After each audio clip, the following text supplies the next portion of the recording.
Hi friends, ఈ వారం మన కథ ముక్కు పుడక.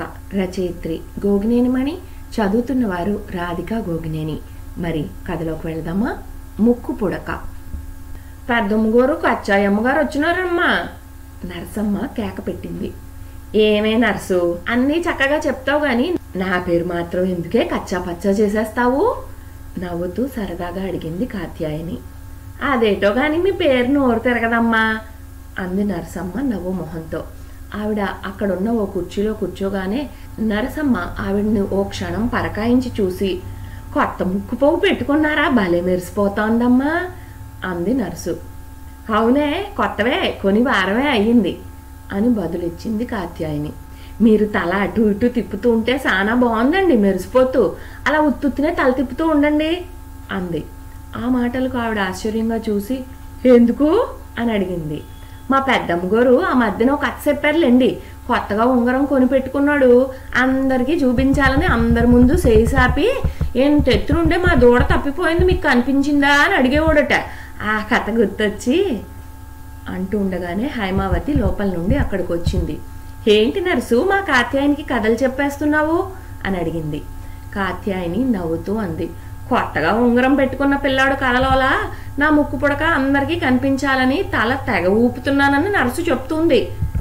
నరసమ్మ వెంటనే అంది, అలా అందరికీ చూపించాలని కాదు కానీ తల కదిపినప్పుడల్లా మెరుస్తూ మీ ముక్కు పోగు బాగుంటోందని చెప్పడానికే అంటూ నసికింది.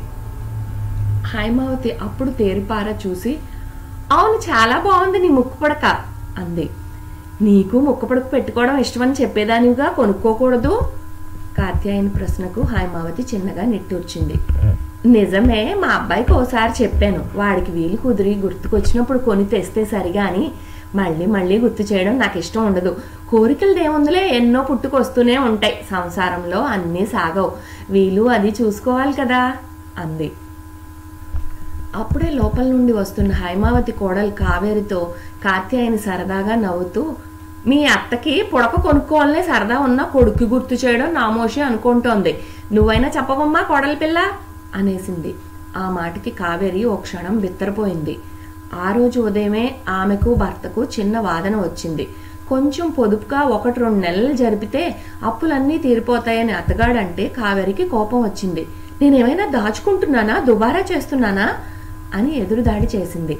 ఆ వాదన ప్రభావం నుండి ఇంకా తేరుకోని కావేరి కాత్యాయని మాటల్ని సరదాగా తీసుకోలేకపోయింది. అవును, నాకేమో నెల నెలా వంకీలు వడ్డాణాలు అంటూ చేయిస్తున్న ఆయన వాళ్ళ అమ్మ చిన్న కోరికను పట్టించుకోకపోవటం నిజంగా తప్పేనండి, గుర్తు చేస్తాను అంది. ఆ మాటల్లోని వ్యంగ్యం అర్థమైన కాత్యాయని మొహం చిన్నబుచ్చుకుంది. తను అలా అనకుండా ఉండాల్సిందని అనుకుంటూ తల వాల్చుకుంది, తప్పు చేశానేమోనన్న భావంతో.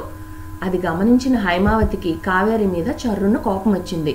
సరదాగా ఏదో అనకుండా అలా వ్యంగ్యంగా మాట్లాడటం ఏమిటి అనిపించింది. అబ్బాయి నీకు మాత్రం అన్నీ కొంటున్నాడని ఎవరన్నారే అంటూ కొంచెం కోపంగానే నిలదీసింది కావేరిని. మీరు మీ స్నేహితురాలకి ఏం చెప్పారో, ఎందుకని కాత్యాయని గారు నాకలా చెప్పారో మరి. మధ్యలో నేనే అనవసరంగా గుమ్మడికాయలు దొంగంటే భుజం తడుముకున్నానేమో మరి అంటూ కావేరి మాటలు సాగదీసింది. కావేరి మాటల్లో హైమావతికి మళ్లీ వ్యంగ్యమే కనిపించడంతో ఆవిడ ఆగ్రహం మరింత పెరిగింది. మనసులో ఏదో పెట్టుకుని పైకి ఇంకోలా అనటం దేనికి? అడిగేదేదో సూటిగానే అడగరాదు అంది కావేరితో. ఆ మాట గురించి మీరు ఆలోచించుకోండి అంటూ కావేరి తన గదిలోకి వెళ్ళిపోయింది. కాత్యాయని నొచ్చుకుంటూ, ఎప్పుడూ లేనిది ఈ వేళ మీరిద్దరూ ఇలా మాట విసురుకుంటున్నారు. దానికి అనవసరంగా నేను నా ముక్కు పుడక కారణం అయ్యామనిపిస్తోంది. మార్కెట్కి వచ్చి మధ్యలోనే కదా మీ ఇల్లు, కాసేపు కూర్చుని వెడదామని వచ్చాను అంటూ లేచి నిలబడింది. హైమావతి ఆవిడికి నచ్చ చెప్పింది. నువ్వు అలా అనుకోకు, ముక్కు పుడక కారణంగా మనసులోని మాటలు పైకి వచ్చాయని అనుకోవాలే గాని నీదేముంది అంటూ గేటు వరకు వెళ్ళి ఆవిడ్ని సాగనంపి లోపలికి వచ్చింది హైమావతి. తను తప్పుగా మాట్లాడానేమోనని నరసమ్మ బాధపడుతూనే పనులన్నీ ముగించుకుని వెళ్ళిపోయింది. అత్తా కోడళ్ళిద్దరూ ఆ రోజంతా అలా ముభావంగానే ఉండిపోయారు. సాయంకాలానికి ఇంటికి వచ్చిన తండ్రి కొడుకులిద్దరికీ ఇంటి వాతావరణంలో వచ్చిన మార్పు తెలిసింది గాని ఎవరూ కారణమేమిటని అడగకుండా మౌనంగానే ఉండిపోయారు. ఎవరి పనులు వాళ్ళు భోజనాలు కానిచ్చారు. గదిలో కూర్చుని ఆఫీస్ పని చూసుకుంటున్న ప్రకాశంతో కావేరి తన గోడు వెళ్ళబోసుకుంది. మీరేమో నాకు పొదుపు గురించి ఉపన్యాసాలు ఇస్తారు, అవతల అత్తగారేమో తన చిన్న చిన్న కోరికలు కూడా తీరటం లేదని అక్కసు చూపిస్తారు. మధ్యలో తిప్పలు నాకు. కాత్యాయని గారి వేళ వచ్చారా? మీ అత్తగారికి ముక్కు పుడక కొనాలని మీకు గుర్తు చేయమని చెప్పేసరికి సిగ్గుతో చచ్చాను. మీరు శ్రద్ధ పెట్టడం లేదని అత్తయ్య ఆవిడతో చెప్తేనేగా అలాంటి సలహా ఇస్తారు అంది. అతను తలెత్తకుండానే పరధ్యానంగా, అవును నిజమే, అమ్మ ఎప్పుడో అడిగింది అనగానే కావేరికి చిరాకు వచ్చేసి, మీతో కష్టసుఖం కూడా చెప్పుకోవడానికి లేదు అంది రుసరుసలాడుతూ.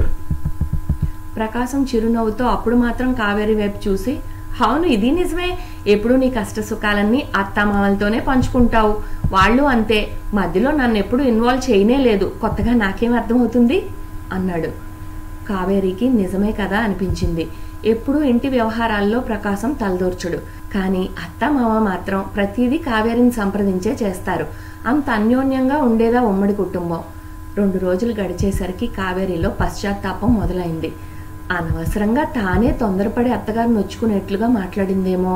2 పిల్లల చదువు సంధ్యలతో సంసారాన్ని గుట్టుగా నడుపుకొస్తున్న తమకి అత్తామామలిద్దరూ అన్ని విషయాల్లోనూ సహకరిస్తారే తప్ప ఎప్పుడూ తమను తప్పు పట్టలేదు. ఇంట్లో అందరిది ఒకే మాటగా సాగిపోతుంది.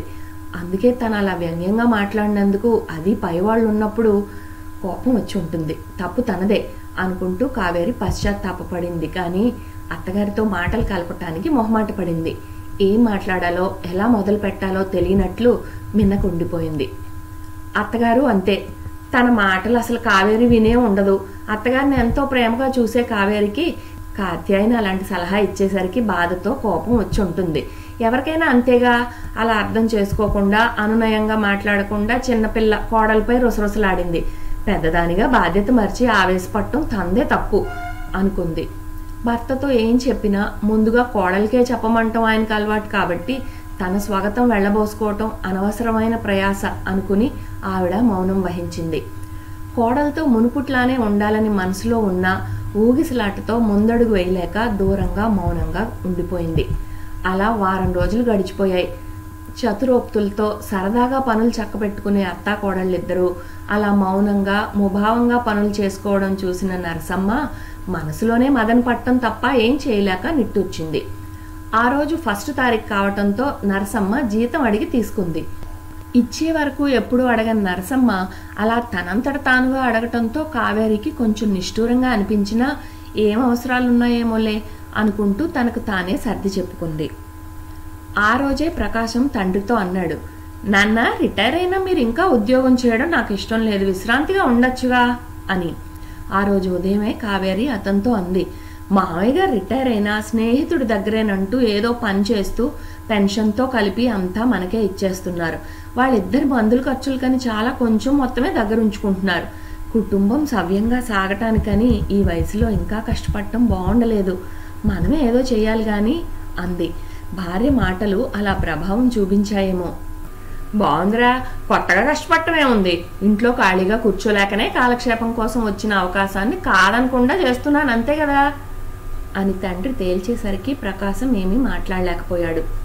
2 రోజులు గడిచాక ఆ రోజు సాయంకాలం మాధవరావు భార్య హైమావతి చేతిలో చిన్న పెట్టెను పెట్టి, ఏమిటో ఎన్నాళ్ళు అశ్రద్ధ చేశాను, నీ ఇష్టం సంగతి తెలిసినా గాని అన్నాడు. ఆ పెట్టి తెరిచి చూసేసరికి ఆవిడకు ఎర్రరాళ్ల ముక్కు పుడక కనిపించింది.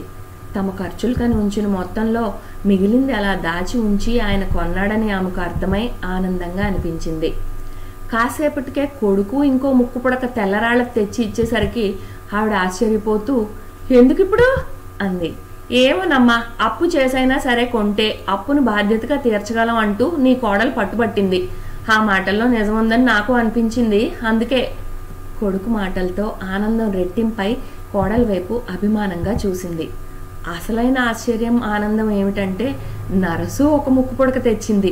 ఇదేంటని ఆవిడ కోప్పడితే నరసు నసుగుతూనే చెప్పింది, మా పిల్లల చదువులన్నిటి గురించి మీరు చిన్నమ్మగారే పట్టించుకుంటారు కదమ్మా, నా జీతం డబ్బు సీటీ కడుతుంటానా, ఈ నెల పాట పాడేసి తెచ్చాను, మీకు ఇవ్వగలిగిన దాన్ని కాదు కానీ మీకు ఎంతో ఇష్టమైన నీలంరాయి ముక్కుపోగు మీరు పెట్టుకుంటే నాకు సంబరంగా ఉంటుందమ్మా. ముగ్గురు వైపు ఇష్టంగా చూసిన హైమావతి కాసేపు ఆనందంతో మాటలు రానట్లుగా మౌనంగా ఉండిపోయింది.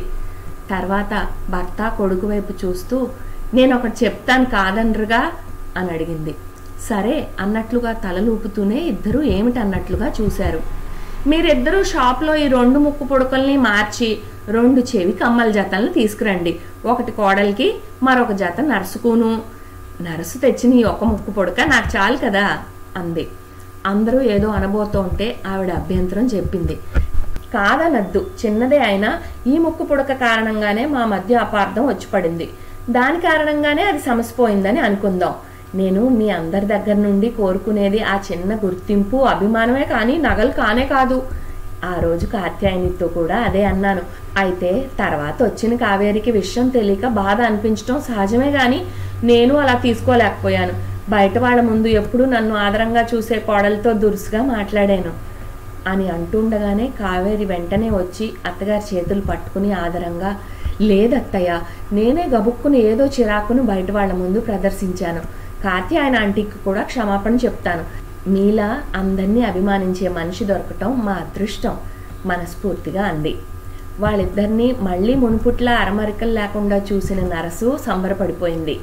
వెంటనే చిరునవ్వుతో హైమావతి, అసలైన అదృష్టం నాది. నేను అందరి పట్ల చూపించే రవ్వంత ఆపేక్షకి 3 తిరిగి అందరి దగ్గర నుండి నాకు దక్కిందన్న భావమే ఆనందంగా ఉంది. భర్త కొడుకు అర్థం చేసుకోవచ్చును గాని బయట నుండి వచ్చిన కోడల అభిమానం కూడా పొందటమే నాకు ఎక్కువ అపురూపంగా అనిపిస్తుంది. పిండి కొద్దీ రొట్టెలా మనం చూపించే కాస్త అభిమానానికి మన సొంత మనిషిలా నర్సు చూపించిన అభిమానం కూడా ఎంతో ఆనందం కలిగించింది. ఇంట్లో ఇలాంటి చక్కని వాతావరణమే ఉంటే ఎవరికైనా దానికన్నా విలువైనది కోరుకోదగ్గది మరేం ఉండదు. ఎప్పటికీ మనం ఇలానే ఉందాం.